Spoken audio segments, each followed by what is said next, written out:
வணக்கம் நண்பா, நான் உங்கள் சக்திவேல் பேசுகிறேன். Welcome to Sakthi vlogs Tamil. என்னடா இது பேபி குயின் குட்டி பேபியாக கூட திரும்பி நின்றுட்டுருக்கானேன்னு பார்க்காதீங்க. இது வந்து டியூக் 125 BS6 ஓனர்ஷிப் ரிவ்யூ தான் பார்க்க போகிறோம். ஸோ அண்ணன் பார்த்தீங்கன்னா இங்கே இருக்கார். பார்த்தீங்கன்னா மரண ரைடர் போல், ஏன்னா ஆல்ரெடி 5000 கிலோமீட்டர் செம்மையாக ஓட்டியிருக்காரு. அண்ட் ஜென்யூனாக பேசுவார், அதுதான் ஒரு ப்ளஸ் பாயிண்ட்டே. பார்த்தீங்கன்னா உண்மையை கரெக்டாக புட்டு வைக்க போகிறார் இன்றைக்கி. ஸோ நீங்கள் நிறைய திங்ஸ் எதிர்பார்க்கலாம். இந்த வீடியோ கண்டிப்பாக முழுசாக பாருங்கள், ஏன்னா நீங்கள் 125cc பைக் கண்டிப்பாக டியூக்கில் வாங்குறதா இருந்தால் கண்டிப்பாக ஹெல்ப்ஃபுல்லாக இருக்கும். ஏன்னா உண்மை தான் பற்றி பேச போகிறோம். சரி வாங்க வீடியோக்குள்ளே போகிறோம். ஓகே நண்பா, ஸோ அண்ணன் நேம் பார்த்தீங்கன்னா சுப்பிரமணி. ஸோ அவர் பார்த்தீங்கன்னா பாண்டிச்சேரி தான், நீங்களே பார்க்கலாம், இங்கே பியூர் ரெஜிஸ்ட்ரேஷன் இருக்கும். ஸோ பாண்டிச்சேரியில் தான் பைக் எடுத்தார். என்ன ரீசன் பார்த்தீங்கன்னா, அவர் அங்கே தான் கடை வச்சுருக்காரு, சிவம் சிஸ்டம்ஸ்னு சொல்லிட்டு வச்சுருக்காரு. கம்ப்யூட்டர் ரிப்பேரு, அதுக்கப்புறம் சேல் கூட பண்ணுறீங்கல்ல, சேல் எல்லாமே பண்ணுறாங்க. ஸோ பாண்டிச்சேரி பஸ் ஸ்டாண்ட் பக்கம் தான் கடை. நான் வேணால் நம்பரும் போடுறேன். ஸோ நீங்கள் கண்டிப்பாக பாண்டிச்சேரிலாம் பக்கமாக இருந்தீங்கன்னா கம்ப்யூட்டர் ரிலேட்டட் எந்த இஷ்யூன்னா பாருங்கள். ஓகே சரி அண்ணா. பார்த்தீங்கன்னா இப்போ நீங்கள் இந்த பைக் வந்து மெயின் ரீசனாக எதுக்கு எடுத்தீங்க? ஏன்னா இது 125cc என்ஜின்னு அண்ட் எனக்கு ரொம்ப பிடிச்ச மிஷினு. எந்த ரீசனுக்காக எடுத்தீங்க, மெயின் பர்பஸ்ஸு? ஃபஸ்ட்டு தமிழ் பேசும் அனைத்து நல்லுள்ளங்களுக்கும் வணக்கம். வண்டி பார்த்திங்கன்னா ஃபஸ்ட்டு நான் வந்து சூப்பர் ஸ்ப்ளெண்டர் வச்சுருந்தேன். சூப்பர். என்னோடய நேட்டிவ் திருவண்ணாமலை, நான் பாண்டிச்சேரியில் தான் கடை வச்சுருக்கேன். நேட்டிவ் வரணும் அப்படின்னா நான் வர்றதுக்கு ஒரு 3.5 மணி நேரம் இல்லை 4 மணி நேரம் ஆகிடும். கண்டிப்பாக. அதே மாதிரி நான் இங்கேருந்து போகிறதுனாலும் 3.5 மணி நேரம் 4 மணி நேரம் ஆகிடும். ஸோ இதை டைமை குறைக்கிறதுக்காக ஒரு காஸ்ட்லி வண்டி வாங்கணும் அப்படின்றது என்னோடய எய்ம். அப்படி செக் பண்ணும்போது நான் ஃபஸ்ட்டு சுசுக்கி போனேன், அதுக்கப்புறம் யமகாவும் போனேன். பட் டூக் போகிறப்போ இந்த எல்லோ பார்த்திங்கன்னா அட்ராக்ஷன். மோஸ்ட்லி ஷோரூம் போனாக்கா கண்டிப்பாக டூக் பார்க்குறவங்க வாங்கணுன்ற ஐடியா வந்துடும். கண்டிப்பாக அந்த ஒரு எய்மில் புக் பண்ணது தான். திடீர்னு புக் பண்ணது தான். என்னோடய ரொம்ப நாள் எய்ம்லாம் ஒன்றும் கிடையாது. ஒரு காஸ்ட்லி வண்டி வாங்கணுன்ற எய்மில் போனப்போ நான் சுசுக்கி ஷோரூமும் ஜிக்ஸர் வண்டி வாங்குறதுக்காக ஃபஸ்ட்டு போனேன்.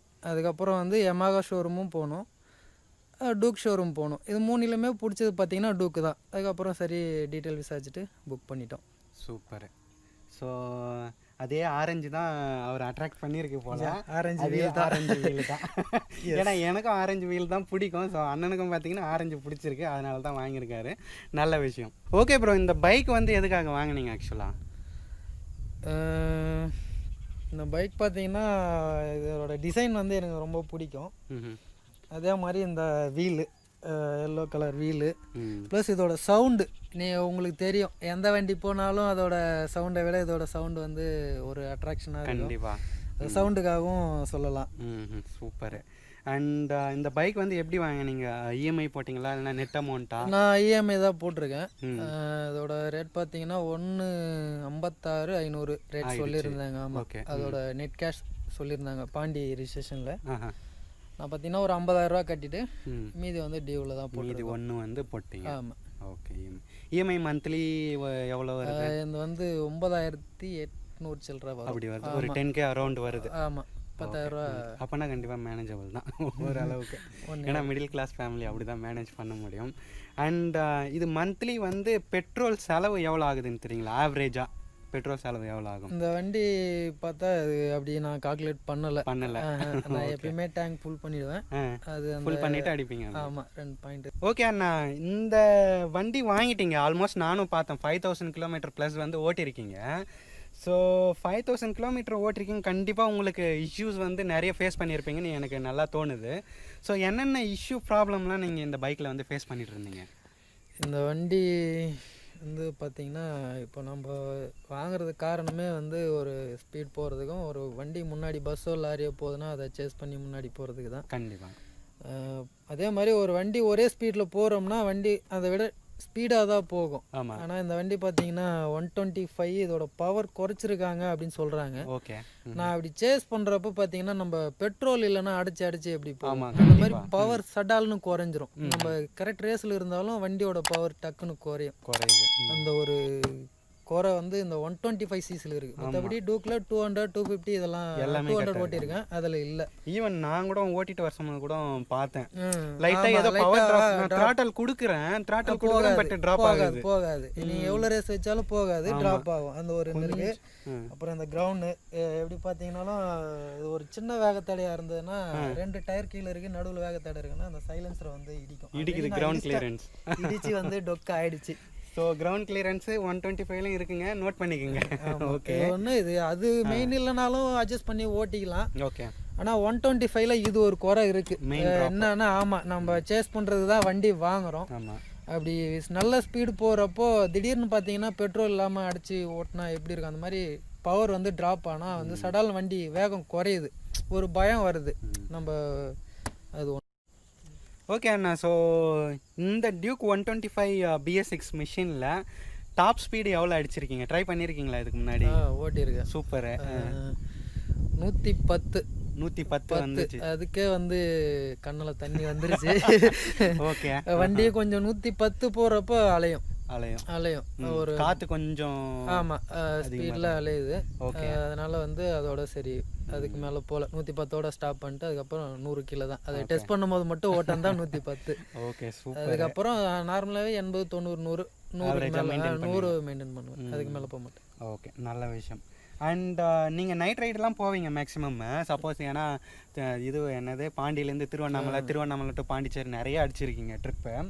ஸோ இப்படி போயிட்டுருக்க சொல்லும் போது நைட்டில் வந்து இது பார்த்தீங்கன்னா ஹாலோஜன் பல்பு தான் இருக்குது 125 BS6ல். ஸோ அந்த நைட்டு விசிபிலிட்டி ஓகேவா, அந்த லைட்டே போதுமானதாக இருக்கா, இல்லைன்னா நம்ம எக்ஸ்ட்ரா லைட்டு எதனா அட்டாச் பண்ணணுமா?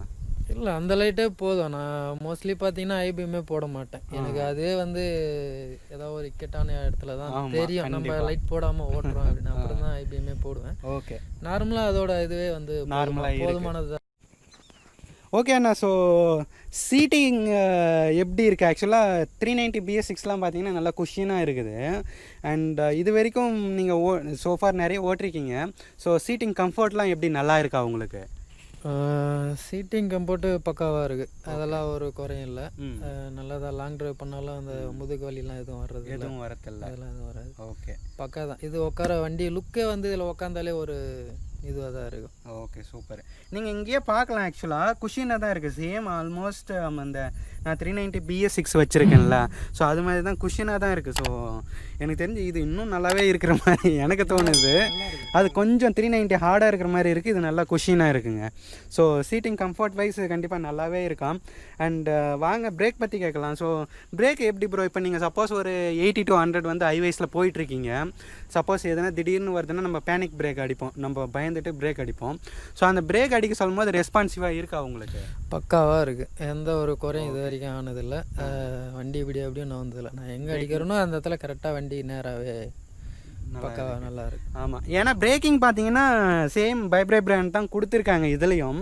ஸோ KTM 1 மட்டும் அவங்க காம்ப்ரமைஸ் பண்ண மாட்டாங்க, முக்கியமாக பிரேக்கிங்கில் காம்ப்ரமைஸ் பண்ண மாட்டாங்க, ஏன்னா அது லைஃப் மேட்டர். ஸோ அதனால் வந்து பிரேக்கிங்கும் நல்லாவே இருக்குன்னு சொல்கிறாரு. ஸோ நல்ல விஷயந்தான் அது. ஓகே அண்ணா, இது டியூக் 125 BS6 பார்த்தீங்கன்னா நிறைய பேர் டியூக் வந்து இந்த வில்லேஜெலாம் ஓட்ட முடியாதுன்னு சொல்லுவாங்க.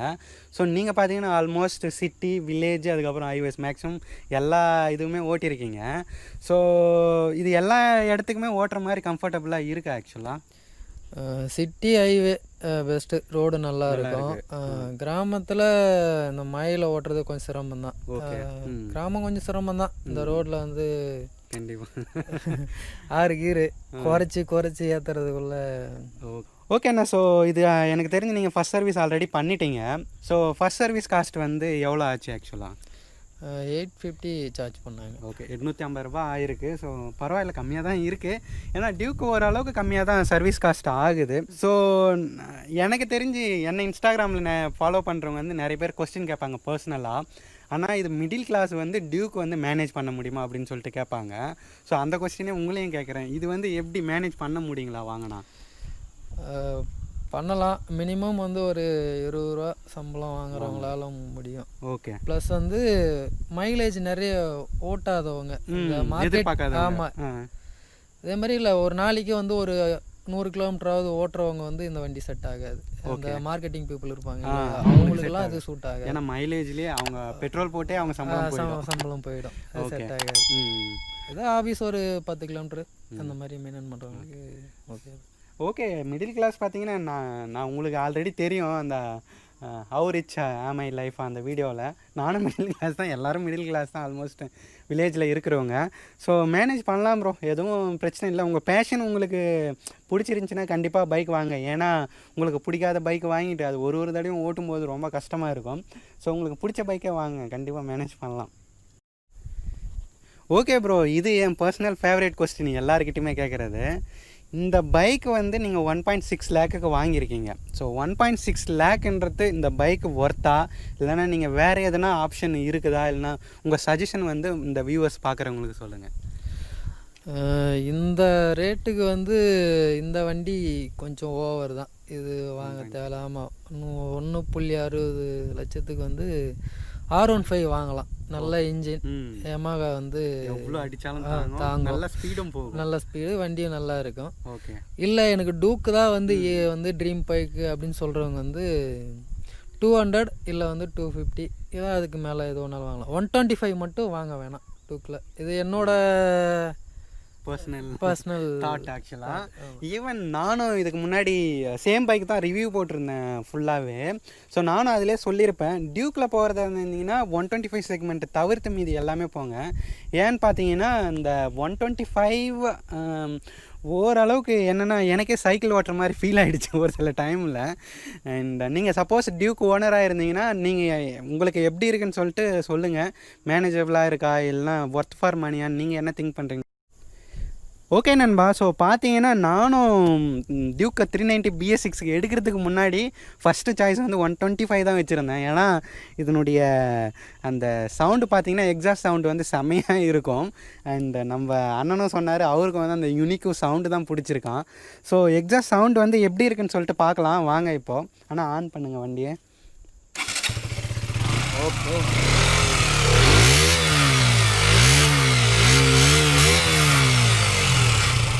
ஸோ இப்போ பார்த்தீங்கன்னா டுக்குன்னு அடிக்கும் பாருங்கள், அந்த சவுண்டு தாங்க.